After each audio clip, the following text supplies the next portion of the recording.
All right, going over to the guy that just had marshmallows for breakfast. What's up, Brad? Good morning. That was just funny. Oh yeah, yeah. No, my wife laughs at me whenever I'm setting up new technology, like where you have to put the login and password to get into your TV shows or whatever. She's like, "How are you doing that so fast? You can't even watch my little cursor move around." So I move fast. Now, I just wanted to kind of put into perspective a reminder here on what that long game looks like in my world, and then really leave you with something that has shown up this last year in coaching with so many people that have been capitalizing on it. So when they get it big like that in a year, I love to keep sharing that with business people, and especially matches up with our topic. But for like the long game in my world in real estate, Tony was talking about that. Think about, well, let me say, put it this way. In real estate, everybody moves like on average every 5 to 10 years. We're talking on average. So if you've been in your house longer, you're not average, right? And when markets are hot, sometimes people move faster, but the average is 5 to 7 days or 5 to 7 years. So the long game in marketing for me is if you take that number, 100 people, and you divide that by, five, there's really only 20 people moving every year. Divide that by 12, and there might be one person for every 100 people I talk to that might be moving right now.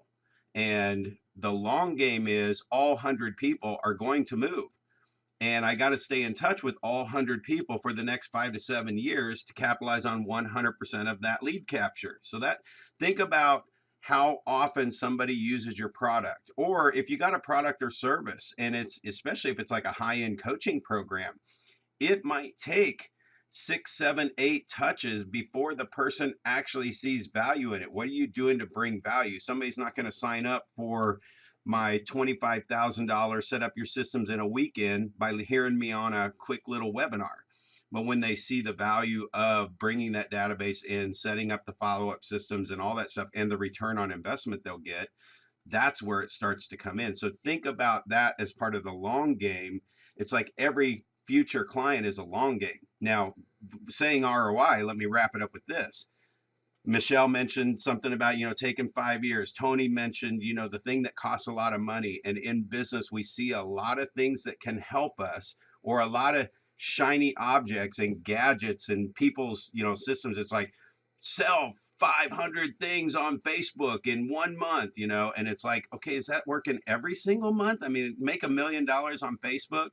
So when you see these things that you want to put in place or that look really cool, especially when you go to a conference and they've got all the vendors, what I always tell my coaching clients is before you sign up for anything, just because it's a show special, you want to put a plan in place to get a 10 times return, minimum 5 times return. If I can't even see a 5x return, like I've got plenty of things I could do in real estate to get me a 1 or 2 or 3 times return. I'm not going to lose money. That's a smart business decision. But if I'm getting a 3 times return, I'm using up my investment dollars on something that I could be putting towards a 5 or 10 times return and not working so hard. And so there's a revolving door on all these things. So what was really big this year in coaching was telling people to track their ROI. I'll give you one last quick example. In the mortgage industry, real estate companies come to a mortgage guy and say, "Hey, we want you to pay $2,000 for our big event."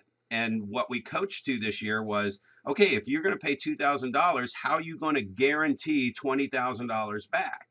And you do it in a smart business conversation of, do you want to do a party for $2,000? If you want to do it to write it off, great, you spend the money. But how are you going to make money on these internet leads and all this stuff? Let's make sure we're getting a 10x ROI. So that's the one thing I wanted to throw on the table, is put a plan in place to get a 10x return, no less than a 5x return. And so I don't get to do a lot of cool, fun things that all my friends are doing because I only see a 1 or 2x return. And that's typically what it is. So that's my share.